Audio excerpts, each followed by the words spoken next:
Hello, everybody. Welcome back to the Stickers and Scuffs podcast with Cam, Graydon Bun. This week, our special guest, he's just coming off of another race in the APC Series at Delaware Speedway. He's been a lot of fun watching him at Delaware Speedway this year. He's done pretty good there as well.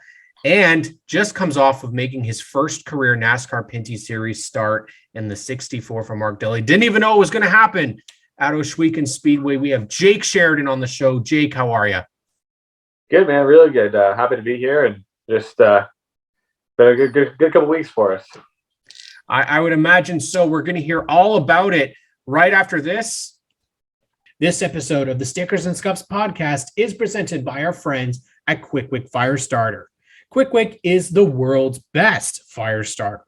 All you need when building your campfire is Quick Wick. Light it, and in seconds, you'll get a perfect campfire, and you don't even need to add paper or kindling. Quick Wick uses all natural materials that are made right here in Canada. This product has been used by our very own Graydon Bun and the entire Bun family when they camp, and it's been so good that their friends and family use it as well. Don't worry about the wet weather either, because Quick Wick can light even when it's wet. Make sure you get a pack of Quick Wick in your pack for when you're camping and in your survival kit. Visit quickwick.com for where you can purchase it. I guess we can go back and do all the history stuff, but I think we want to start with the big story, which was that you got to be in the NASCAR Pinty Series, first ever. Again, you got to be an historical event, the first ever NASCAR Pinty Series race on dirt at Ohsweken Speedway. It didn't just happen though for you. It sounds like it was a bit of a process. Yeah, no doubt. I think all that kind of stuff is a big deal. Is to kind of get coordinated. And put together. So it was a pretty crazy deal. I think that's what made it so good, though. It was so surreal. Didn't really have time to think, but it was pretty right in the moment and just happened so fast. So it was definitely cool to reflect on and look back on. But it was definitely a wild debut, and I was happy to be part of the dirt side. Really, I'm not really much of a dirt driver, really, but it was cool to be part of the inaugural Pinty's race there, and hopefully maybe open the door to try and do it again sometime, or at least got that on the resume, a little dirt experience in a stock car. You've been kind of on a bit of a media tour, I guess you'd say, talking to everybody, because not only were you part of the history-making race, but you wrote history in your own right, being part of a really big storyline that turned out really, really good for you and all your fans and everything. How did, in detail, because I was hanging around in the pit area and I kind of was around when the news came out that you were going to be running the race, and how does that happen? Like we talked about at the track too, always keep your driver gear with you. Yeah, no doubt. That's definitely was a big part of it, but it was pretty cool. I mean, I hate to be a bit of a letdown for the people since I'm not Christopher Bell, but it was really cool to be there and be a part of it.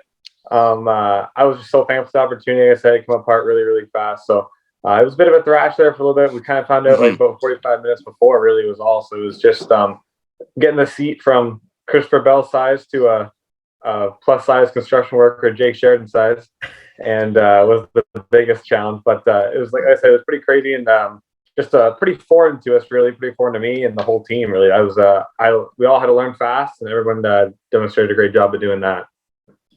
And as you said, sorry, Cam, like you don't really have time to take in what's happening, but as you know, like as a tradesperson, as a racer, you just focused on the job at hand, right? And quickly adapt as quick as you can to your new surroundings and get to work.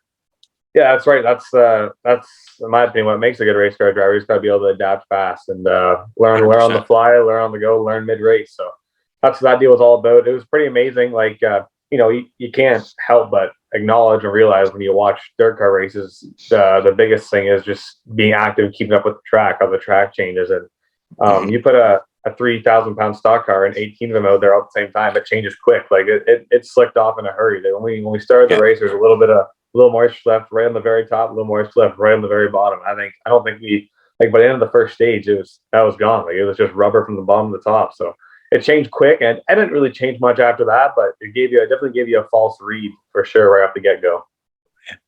When you get that call, which you were at the track, obviously, so you're going to get that call. Did you even get an opportunity to be excited, nervous, or is it just business as soon as you heard? No, it's exciting. I mean, I really like that all our racing's been done within our family. Like, we've kind of always looked after our own race cars, and it's been in our shop and stuff a lot. Obviously, with a lot of help, obviously, but just we kind of done our own work. So it made it that much better for me, the fact that I was there with the family already. Like, my brother racing a 360 sprint car, who did absolutely amazing once again. But being there with him, it was kind of all live in the moment. We got to celebrate, just not celebrate, but just kind of a little bit of relief right away. Just a little bit of, hey man, this is really cool. I'm glad this is happening. And I had a lot of really, really great guys. It worked out really great that I was running the Dilly car, because all the Leland, all of Dilly's crew guys, all those guys were already there and working on the car anyway. So it was kind of quite the change in pace for me, really. It wasn't as much working on it with the family as normal at the racetrack, but it was really cool to see that kind of side of it, be a part of that. But I also had a little bit of time to absorb it and spend some time with my brother for that. It was a big weekend for them too. It was his biggest weekend of the year too. So I still got to enjoy it with his side of racing that weekend with him a little bit, as it was supposed to be. And I got to kind of take it and enjoy mine all at the same time. So it was pretty special. Deal with the media scrum too, with podcasters and stuff too, eh?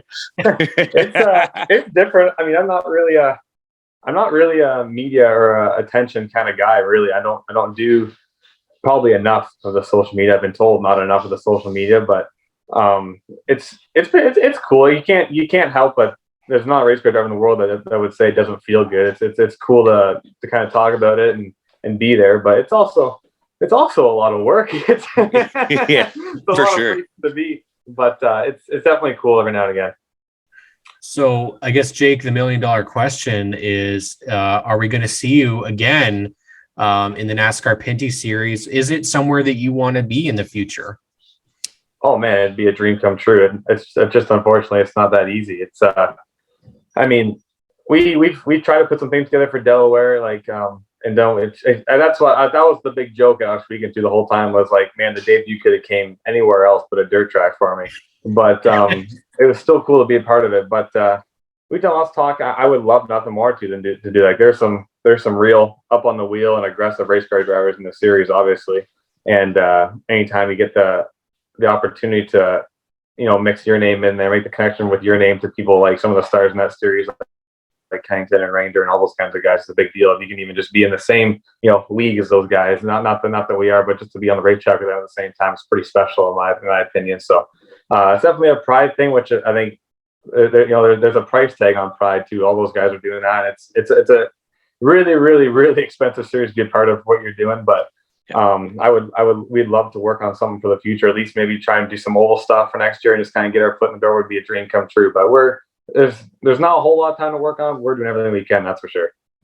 It's funny, Graydon, he says he's not good at the media stuff yet. He brings up pride in that sponsor pride seeds on his APC model. I mean, it's magic right there, man. You talk about pride.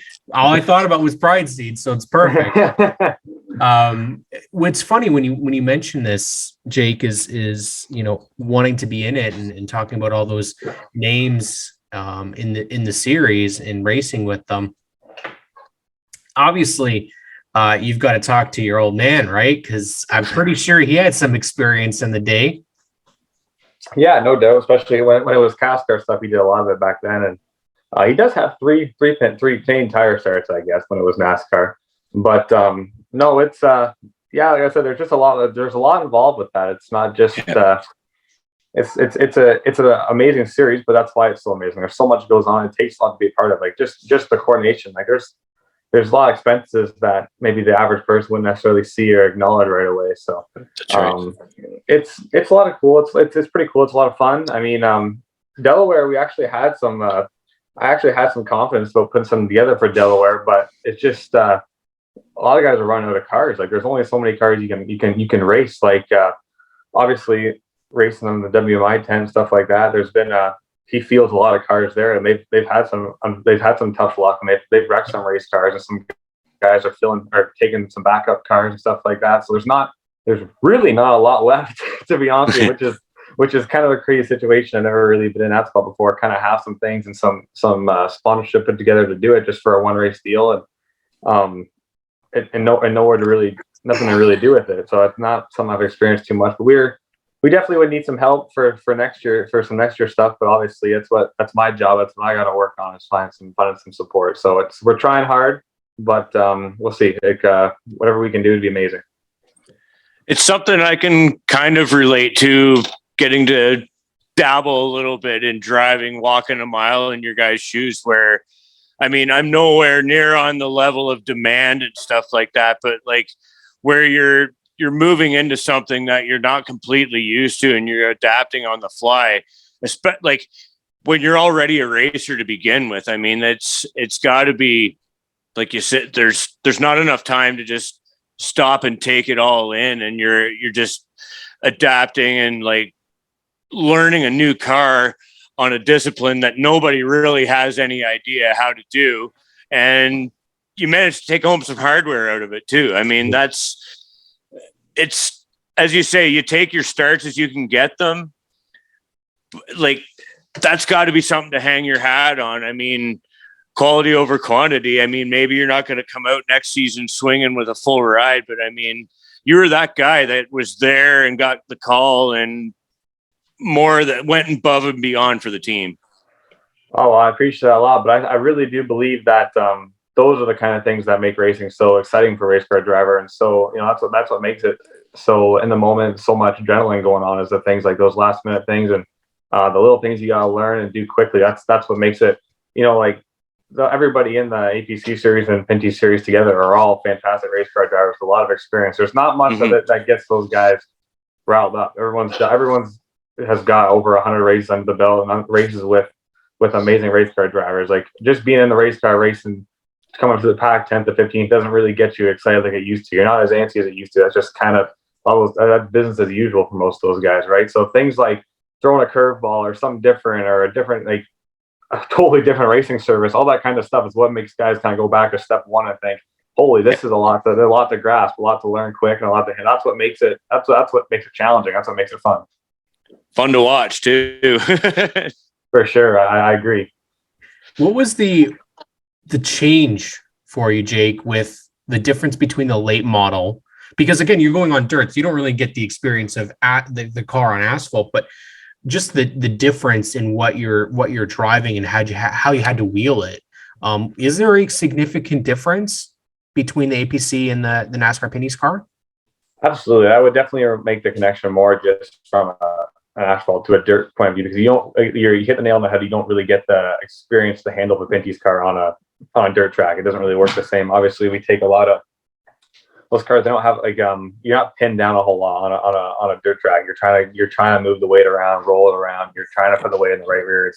Which a Pinty's car in general has a lot less shock, a lot less rebound than a late model does any day of the week. So there's already a lot more car roll and stuff like that. But things like in the setup and stuff like that, like just going to the dirt, like the different ways the car rolls at different times of the corner, or something get used to for the first 10, 15 laps, and you think something's broken at the beginning, but no, that's just what we're doing today. That's the setup today.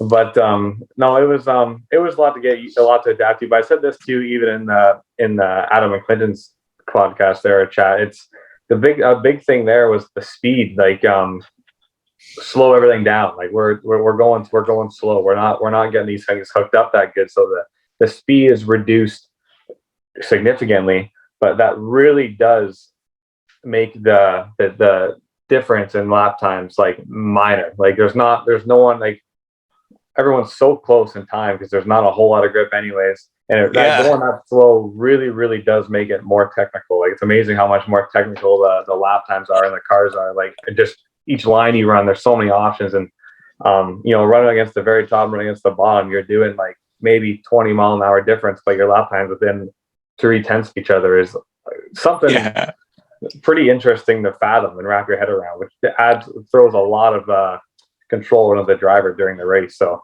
that kind of stuff is interesting to learn. That's more the things I find you have to learn. Like, make sure you got to be disciplined. If you're making, like, when you're running the bottom, you got to be disciplined to slowing down early. You got to be disciplined to staying on that wall to get the grip exit. There's a lot more disciplined things I think to keep in mind than just, you know, wide open. Well, how can I if I'm fighting a little tight on an entry on an asphalt track, you can back that up or get some runs. It wasn't as traditional to find speed as normal. So you just slow yourself down then in a way. I think so. It's definitely a lot of I guess what was that word I used there? I guess just good thing this isn't fortitude. Live. Good thing this isn't live. Yeah, just yeah. You described it so perftly though, because you could see that. You could totally see what Jake's describing, that there's guys, you guys don't have speedometers, but I mean, I did a lot of back road kind of stupid racing as a kid and stuff like that. And it's kind of like to say, if you had a speedometer, it'd be like doing 120 or like 60 miles an hour, 70 miles an hour, but you're not going that fast. You're just like skidding out and ripping around. But like your opponent's like all hooked up, but you end up at the same point at the same time. And when he ends up in the ditch or something like that, but but it was so neat to watch that, how like there was so many different ways. And like you say, there was so many ways to make it around that track because it was so wide. There's so many things going on and never a dull moment to watch. That said, that's not my question yet, but like my boys, I have 2 sons. When was the Great Divide? Like they're their own guys. Cam knows that too. Yep. When was the Great Dirt versus Asphalt Divide first forged between you and Nick? So it's interesting. A lot of guys ask my dirt experience. I said really minor, but when we were really, really young, like 7, 8 years old, we started racing go-karts. I raced a go-kart on like a backyard dirt track, basically. When I was 7 to 9 or something like that, I raced that. And maybe 10. I guess it was probably 10. And after that, I moved on. I went into an asphalt legend car at 11 years old, and I raced those for a couple of years. And then that led to a super stock at Delaware, and that ended up, we won a championship there. And then we ended up running into a late model at Delaware, and it really just seemed to happen really fast. Like it just kind of it all came together. And our biggest model in racing has always been just taking the path of least resistance.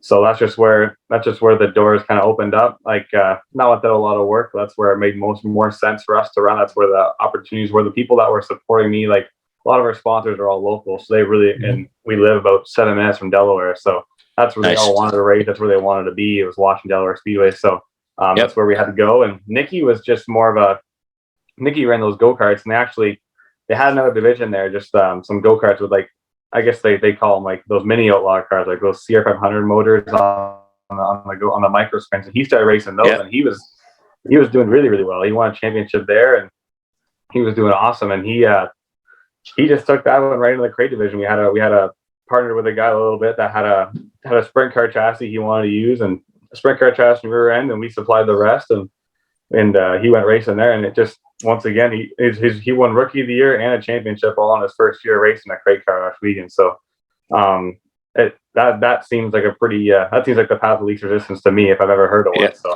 that's where he stuck, and it's really funny how it worked out. It wasn't planned to be, against each other or different surfaces, but that's just really where it played out, and it worked out. It's really worked out well, especially for us racing different days most of the time. At least has been nice. Yeah. When doors open for you, run through them, right? For sure. That's just kind of the way you got to go with this sport. It can be a pretty tough and cutthroat industry, but sometimes when it gets really easier, you just got to go. True. Well, and it's funny because I'm just saying that I think we need to do what they used to do back in the day with the F1 drivers and NASCAR drivers switching seats. I think they've got to do a Jake Sheridan, Nick Sheridan swap. And we got to see you run the sprint car and him run the APC late model. For sure, yeah. We've actually talked about this before. We kind of had plans of me trying to do a racer too. His crate car is still together. He runs a 360 car now, but his crate car is actually still here. It's in pieces, but it's here. We were talking about maybe I might not run any playoff stuff, nothing at the late model. I might go run a race or maybe 2 in the crate car just for fun. Since all this dirt experience I have now, we might as well put it to use. But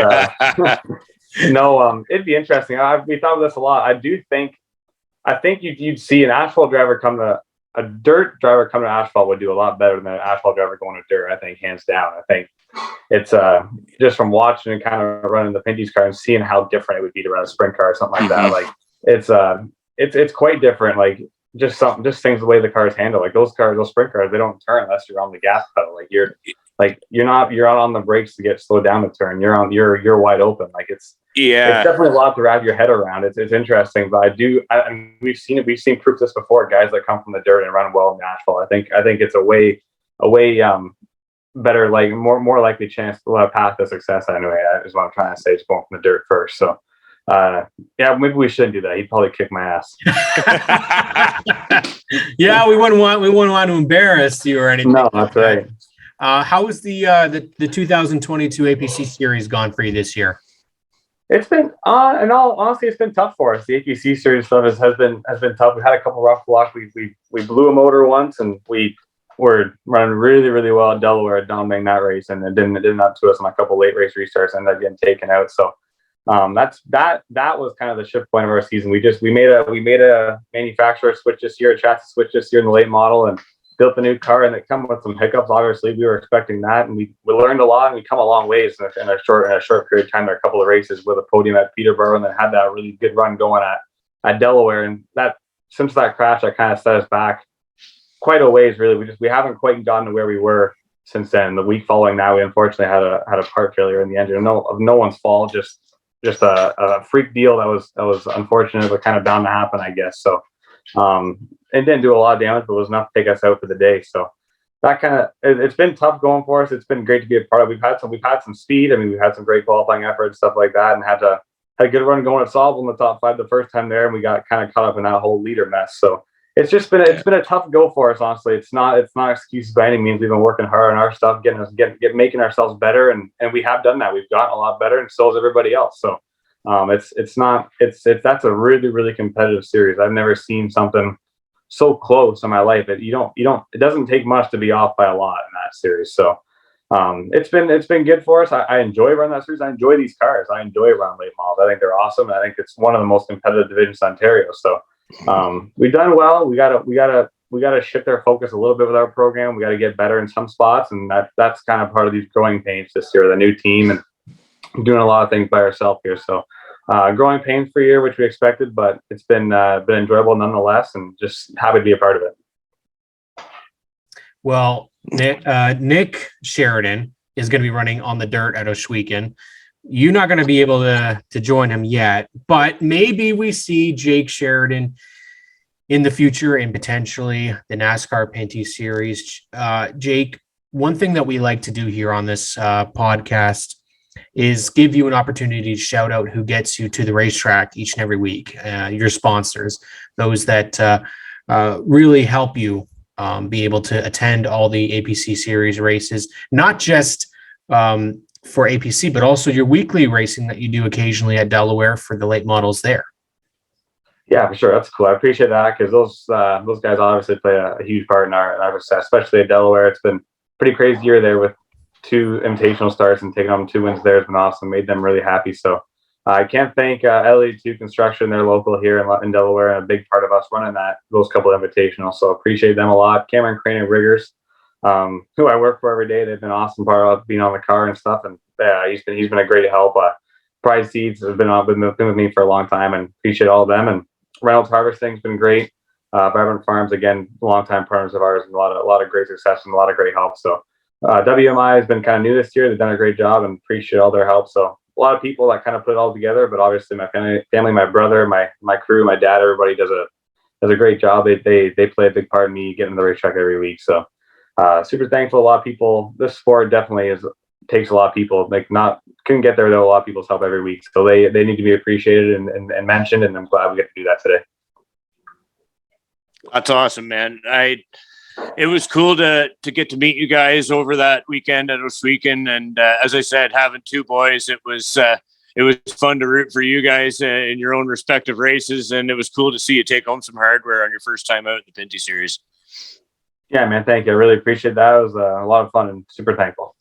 probably one of our favorite stories of that whole weekend was seeing that, man. And for the record, you did not disappoint. I think any one of us that have watched that race, man. You did everybody proud, man. Thank you, man. I appreciate that a lot. Just had a lot of fun. That was the model of the day. Just keep our nose clean and finish all the laps, have some fun. So glad we got to do that. Mission accomplished. We definitely are hoping to see more of you, Jake Sheridan. Thank you for coming on the Stickers and Scuffs podcast. Obviously, we'll hope to make sure we get to see you Delaware weekend because you guys will be out there. You guys can catch the APC Series, of course, on G-Force TV, the finale at Delaware Speedway, coming up the final week, I believe it is, of September. And man, it'll be crazy. I can't believe this racing season's almost done. Jake Here before Sheridan, we know it. I know, really. Jake Sheridan, thank you so much for coming on the show today. Thanks a lot, guys. Appreciate it. It was a lot of fun.